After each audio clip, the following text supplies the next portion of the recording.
मित्रों, आप सभी का गृह मंत्रालय की इस प्रेस वार्ता में स्वागत है। वैसे तो बिहार में चुनावी माहौल है, परंतु आज मैंने श्रद्धेय सरदार पटेल की 150वीं जयंती के उपलक्ष्य में एकता नगर केवड़िया कॉलोनी में जो भव्य परेड का आयोजन हो रहा है, उसकी इंफॉर्मेशन देने के लिए आप लोगों को निमंत्रित किया है। हम सभी जानते हैं कि सरदार पटेल साहब का आजादी के बाद देश को एक करने में, आज के भारत के निर्माण में और एक भारत बनाने में कितना बड़ा योगदान है। सरदार पटेल जी की 150वीं जयंती कल है। वैसे तो हर 31 अक्टूबर को 2014 से प्रधानमंत्री जी केवड़िया कॉलोनी जाते हैं और सरदार साहब की भव्य प्रतिमा के सामने एक परेड का आयोजन होता है। परंतु चूंकि ये 150वीं जयंती है, इस बार विशेष आयोजन किया गया है और गृह मंत्रालय ने यह भी तय किया है कि आज के बाद हर 31 अक्टूबर को इसी प्रकार की भव्य परेड का आयोजन होगा। ये परेड देश की एकता और अखंडता को सुनिश्चित करने के लिए जो सभी सेंट्रल पैरामिलिट्री फोर्सेस हैं और हर राज्य की पुलिस बल है, उनके सम्मान में आयोजित किया जाता है। और वो सरदार पटेल जो देश की एकता और अखंडता की प्रतिमूर्ति है, उनकी प्रतिमा के सामने आयोजित होगा। इस बार रन फॉर यूनिटी को भी बड़े स्तर पर आयोजित करने का निर्णय लिया गया है। देश के सभी राज्य, केंद्र शासित प्रदेश, जिला, पुलिस स्टेशन, सभी स्कूल्स और यूनिवर्सिटी में रन फॉर यूनिटी का आयोजन हुआ है। उसके बाद देश का प्रत्येक नागरिक देश की एकता और अखंडता के लिए शपथ लेने का भी कार्यक्रम आयोजित किया गया है। इस बार विशेष 150वीं जयंती के उपलक्ष्य में एक भारत पर्व का आयोजन एकता नगर में किया है, जो 1 नवंबर से 15 नवंबर भगवान बिरसा मुंडा की जयंती तक चलेगा।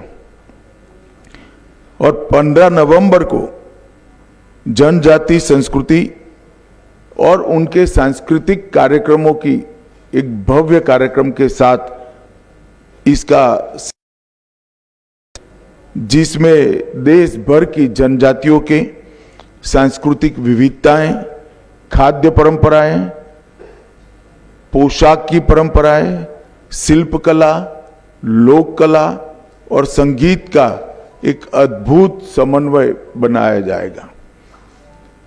हम सब जानते हैं सरदार पटेल हमारे देश के लिए एक व्यक्ति नहीं, एक विचारधारा है, एक पूर्ण देश को समर्पित व्यक्तित्व, जिसने आजादी के आंदोलन में न केवल एक प्रमुख सेनानी के रूप में भूमिका निभाई, गांधी जी के साथ रहकर आजादी के आंदोलन की संगठनात्मक रीढ़ की हड्डी सरदार पटेल बने थे।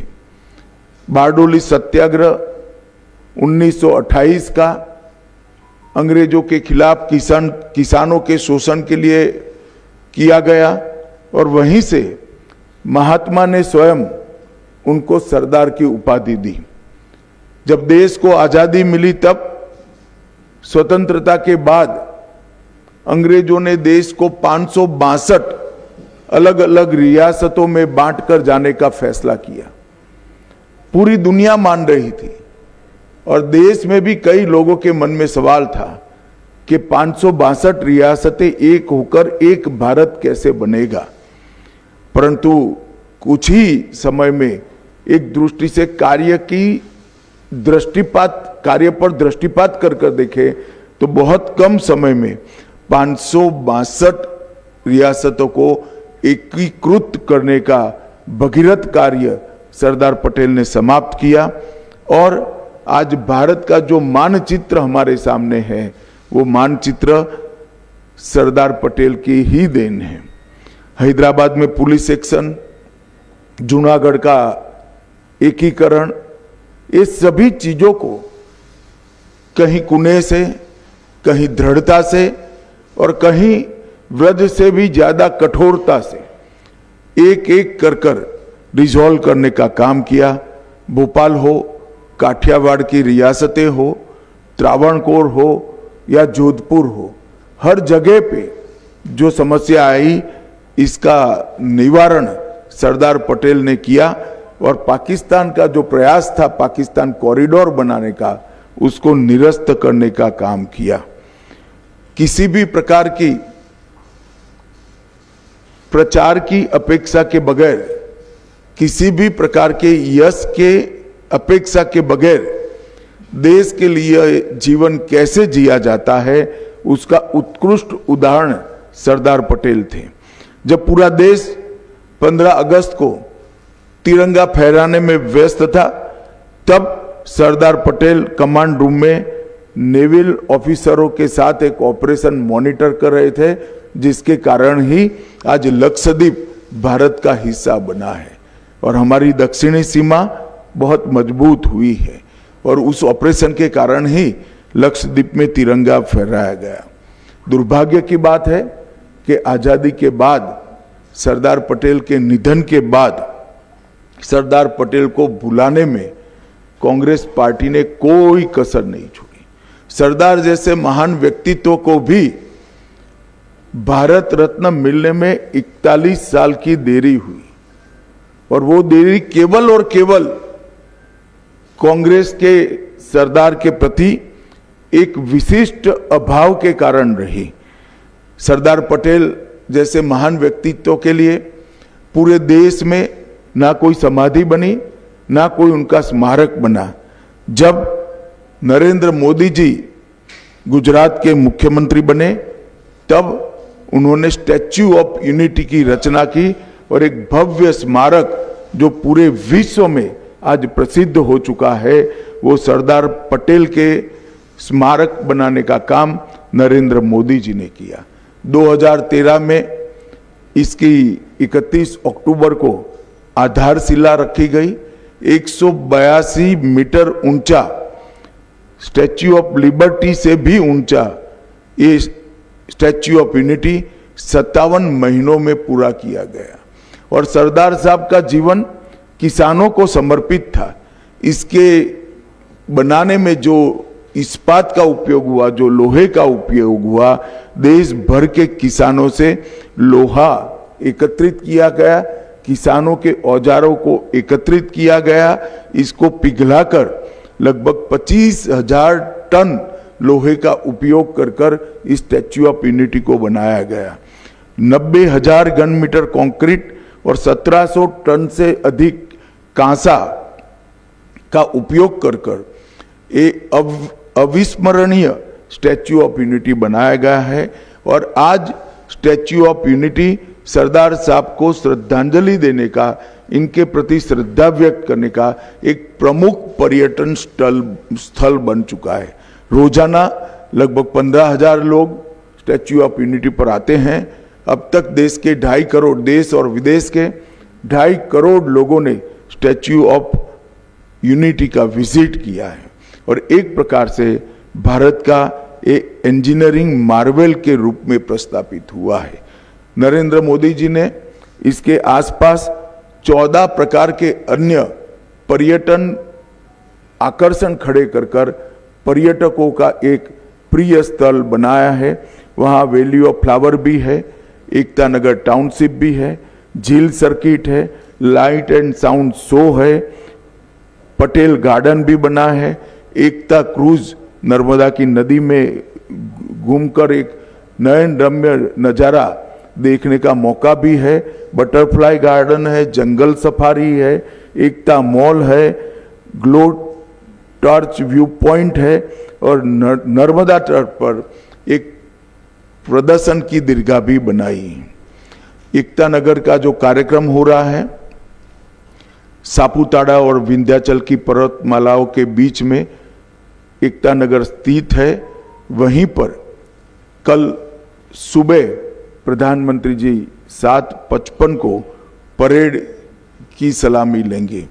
ये राष्ट्रीय परेड में केंद्रीय सशस्त्र पुलिस बल, कई राज्यों के पुलिस बल कौशल, अनुशासन और वीरता का प्रदर्शन करेंगे।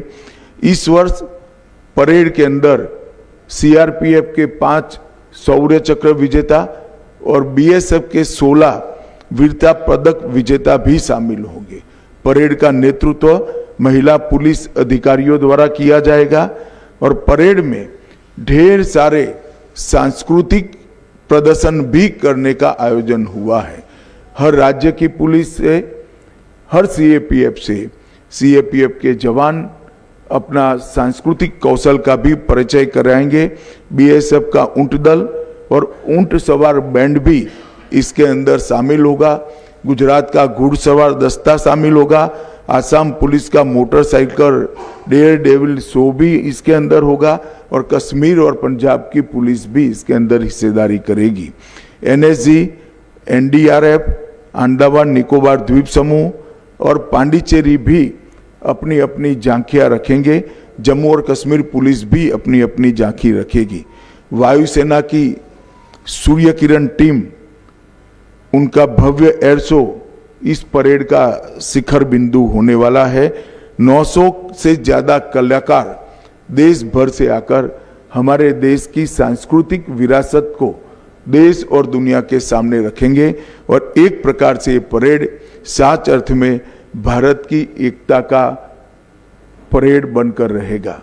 एक भारत श्रेष्ठ भारत के कंसेप्ट को जमीन पर उतारने का काम करेगा और सरदार साहब की 150वीं जयंती के बाद अब हर 31 अक्टूबर को 26 जनवरी की तर्ज पर ही ये परेड नियमित रूप से मनाया जाएगा और हमेशा के लिए देश के युवाओं को सरदार साहब के सिद्धांतों को और सरदार साहब के देश के लिए किए हुए कामों को जानकारी देने का ये माध्यम बनेगा। मेरा सभी मीडिया के प्रतिनिधियों से विनती है कि इस परेड को ज़्यादा से ज़्यादा लोगों तक पहुंचाने के लिए आप मदद करिए और इस परेड के माध्यम से फिर से एक बार देश में एकता और अखंडितता के लिए एक मजबूत माहौल खड़ा हो, इस दिशा में हम सब काम करेंगे। ये इन्फॉर्मेशन देने के लिए ही बीच चुनावी माहौल में आप लोगों को बुलाया था, क्योंकि और कोई पॉलिटिकल बात हो नहीं सकती। आचार संहिता यहाँ पर विद्यमान है। चुनाव आयोग से परमिशन लेकर इन नॉन पॉलिटिकल इश्यू पर ही आपसे बात करने के लिए आप सभी को बुलाया था। आप सभी का आने के लिए बहुत बहुत धन्यवाद और मैं आशा करता हूं कि आप सभी भी आप अपने अपने माध्यम से ये भारत की एकता को सुदृढ़ करने वाली घटनाक्रम को देश की जनता को और विशेषकर माताओं बहनों को और युवाओं को उन तक पहुंचे, इसमें हमारा सहायता करेंगे। फिर से एक बार आप सभी का बहुत बहुत धन्यवाद।